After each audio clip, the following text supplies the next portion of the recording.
Maligayang pagbabalik sa Rai Movie Recaps. Narito na naman po tayo para sa isa na namang magandang pelikula na pinamagatang Bulletproof na naipalabas noong 2022. Ito ay patungkol sa isang lalaki na pinagtangkaang nakawan at dukutin ang asawa ng isang mafia boss. Kaya't ano pa ang ating hinihintay? Sit back, enjoy and relax, love you. Nagsimula ang pelikula sa isang basurero kung saan isang grupo ng mafia ay kakatapos lamang ng isang transaksyon ng droga na nagdulot ng kaguluhan. Ngunit hindi alam ng mga ito na may isang taong nakamaskara na pumasok sa kanilang headquarters at ninakaw ang pera mula sa transaksyon. Ang magnanakaw na ito ay tinatawag na si Jack, matagal na niyang binabantayan ang transaksyon na ito. Gayunpaman, habang siya ay sinusubukang makatakas, isang sasakyan ay biglang dumating ng mabilis at bumangga sa kotse ni Jack, nagdulot ng malubhang pinsala sa kanyang sasakyan. Sa parehong oras, sinubukan ng mga gang ng mafia na habulin si Jack. Ito ay nagresulta sa isang palitan ng putok na nagdulot ng kamatayan ng isa sa mga miyembro ng mafia. Pagkatapos nito ay ninakaw ni Jack ang ID card ng lalaki na bumangga sa kanyang sasakyan. Ang pangalan ng lalaking iyon ay si Rahul. Nag-away si Jack sa kanya sa loob ng ilang sandali. Sa huli, nakagawian niyang makatakas mula sa kanila na may bitbit na isang bag ng pera na pag-aari ng isang malupit na pinuno ng mafia na tinatawag na si Temple. Sa sasakyan, pinakikinggan ni Jack ang isang boses na mensahe mula sa kanyang kaibigan. Tinasabi ng kanyang kaibigan na ang kanilang eroplano ay maglalakbay ng alas 7 ng umaga. Ayon sa plano, aalis si Jack at ang kanyang mga kaibigan patungo sa ibang bansa na may dala-dalang ninakaw na pera. Mayroong maliit na sugat si Jack sa kanyang braso kaya't lumabas siya ng sasakyan at naghahanap ng kahit ano sa kaha para gamutin ang kanyang sugat. Ngunit labis siyang nagulat nang makita niya ang isang buntis na babae na nagtatago sa kaha ng sasakyan ni Rahul. Iniutos ni Jack sa babae na lumabas sa kaha at itinutok ang kanyang baril sa kanya, pagkatapos, hiningi niya sa babae na italima ang sugat sa kanyang braso. Ang babae na ito ay si Mia, siya ay asawa ng malupit na boss ng mafia na si Temple, at si Jack ay nagnanakaw ng pera mula sa kanya. Nakagawa ng paraan si Mia na makatakas mula kay Temple kasama si Rahul at nagtago sa kaha ng kanyang sasakyan, ngunit ngayon ay nasa kapangyarihan na ni Jack ang sasakyan. Ipinamamanhik niya kay Jack na dalhin siya palayo doon sa lalong madaling panahon dahil hahanapin sila ni Temple at ng kanyang mga tauhan. Nagmamatigas si Jack na hindi dalhin si Mia sa kanya at sinusubukan siyang iwanan ng walang kasama ito, ngunit binyantaan siya ni Mia na kung mahuli siya ay sasabihin niya kay Temple na aalis si Jack patungong ibang bansa ng alas 7 bukas ng umaga dahil narinig niya ang isang mensahe na ipinadala ng kaibigan ni Jack. Dahil hindi niya nais na mahuli, wala nang ibang nagawa si Jack kundi isama si Mia sa kanya.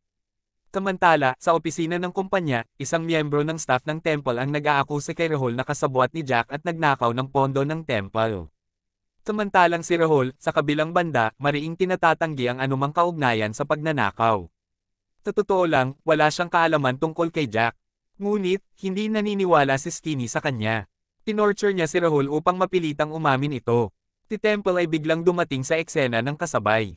Tinanong niya si Rahul kung nasaan ang asawa niyang si Mia. Takot na aminin ni Rahul na ito ay idea ni Mia. Inihiling ni Mia kay Rahul na tulungan siyang makatakas mula sa kampo ni Temple sa pamamagitan ng pagtatago sa loob ng takip ng sasakyan upang hindi siya mahuli at ninakaw daw ang sasakyan ng magnanakaw na si Jack. Ipinabigay ni Rahul sa kanila ang address ng motel kung saan pupunta si Mia.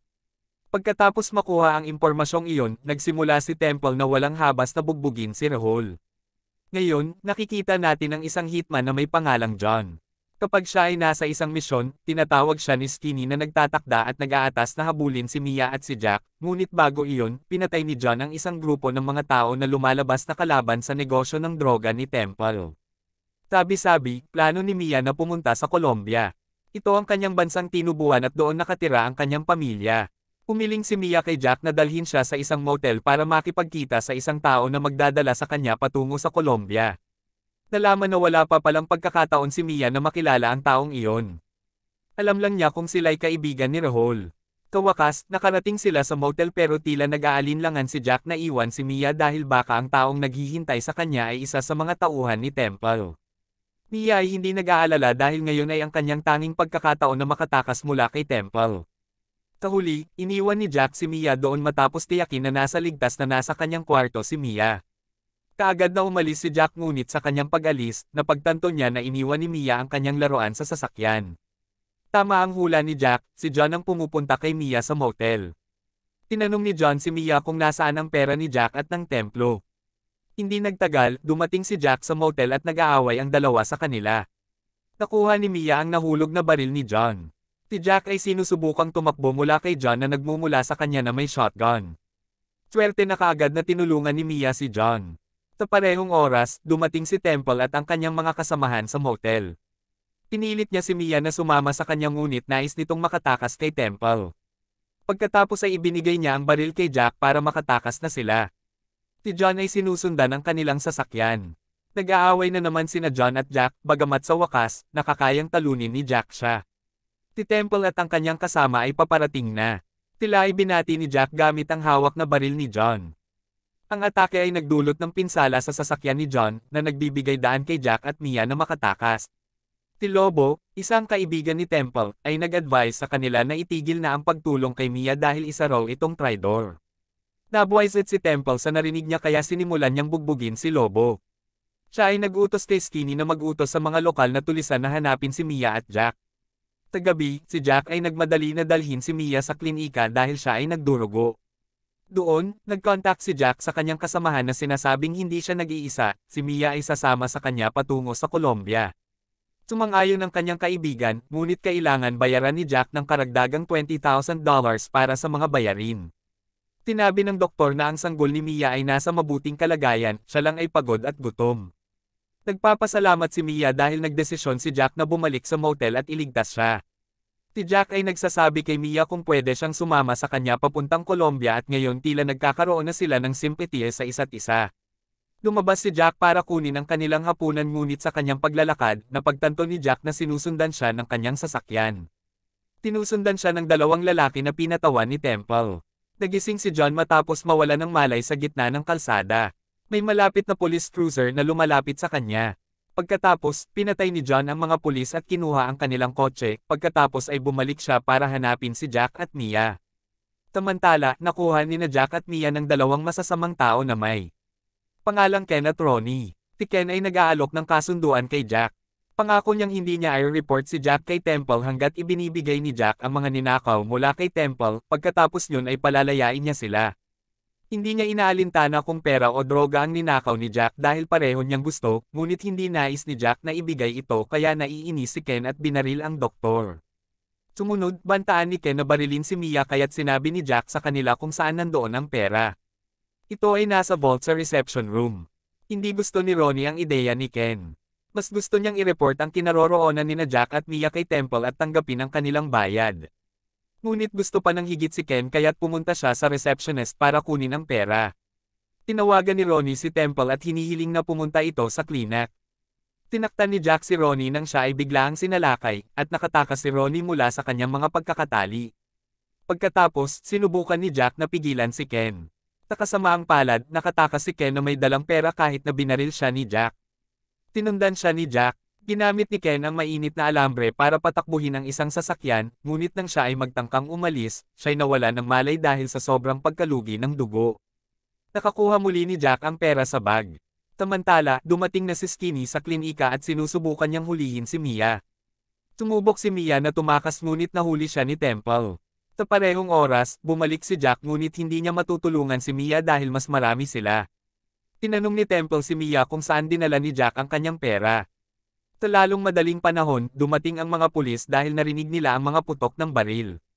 Si Mia ay sumusubok na gamitin ang pagkakataon na tumakas gamit ang kotse ni Temple habang si Temple ay sumusubok na makipagkasunduan sa mga pulis.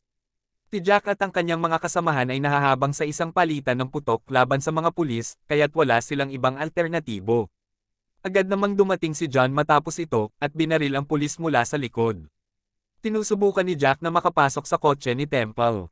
Mula sa oras na iyon hanggang sa susunod na pag-umpisang muli ng habulan, sinusubukan ni Mia at Jack na makatakas.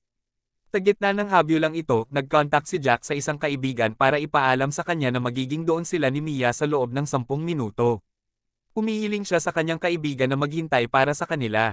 May pagkakataon si John na barilin si Jack habang sila'y nag-aatubiling, ngunit na-prevent siya sa paggawa nito dahil sa banta ni Mia na babarilan ang sarili. Mahirap sa kanila ang mag-atake dahil nais ni Temple na maging buhay ang kanyang asawa at ang sanggol. Sa wakas, dumating sina Jack at Mia sa border. Tinabihan ni Jack si Mia na patuloy na sumunod upang makipagkita sa kanyang kasamahan. Nasa mga 20 milya ang layo nito mula sa kanila, habang mananatili si Jack roon upang harapin si Temple at ang kanyang mga tauhan. Naglakad si Mia palayo na may kaunting pag-aatubiling dala ang pera. Maaga pagkatapos, dumating si Temple at ang kanyang mga kasamahan. Isinara ni Jack ang mga pinto at nagtago, pagkatapos ay nag-alok siya kay Temple. Ibibigay niya ang pera ngunit mananatili si Mia sa kanya. Siyempre, tinanggihan ni Temple ang alok. Takasamaang palad, nakita niya ang sasakyan ni Mia mula sa malayo kaya't inutos niya kay John na manatili kay Jack habang siya ay pumunta upang kunin si Mia. Muling nag-away si John at si Jack, at sa labang ito, nagtagumpay si Jack na pagwalaan ng malay si John. Ang helicopter ay hindi naglanding, at saka ni Temple ay nakuha si Mia. Si Temple na nawala na ng pasensya ay balak na patayin si Mia, ngunit nauwi ito sa wala dahil naunahan na siya ni Jack na na-incapacitate si Skinny noon. Ibinabalak ni Temple gamitin si Mia upang bantaan si Jack. Sinabi ni Jack ang isang bagay upang inisihin si Temple, pinagtawanan ito hindi lamang bilang asawa at ama kundi pati na rin bilang isang mafia boss. Pagkatapos ay hinamon ni Temple si Jack na magkaroon ng one-on-one na laban ng walang armas. Sa pagitan nito, sinusubukan ni Mia kunin ang baril subalit sinubukan ni Skinny na patayin siya. Nakakayang baguhin ni Mia ang mga bagay, at siya'y nakapatay kay Skinny sa huli. Pagkatapos nito, pinaputokan niya si Temple. Sa kalaunan, sinasabi ni Jack sa kanyang kasamahan na maglanding agad. Sinasabi ni Jack kay Mia na mag-isa na lamang siyang aalis habang siya ay mananatili sa bansa. Sa pagkakaalam ni Jack, maliit lamang na bahagi ng pera ang kanyang kinuha. Pinibigay niya ang natitirang halaga kay Mia dahil sa tingin niya ay mas kailangan ito ni Mia para sa pag-aalaga ng kanyang anak.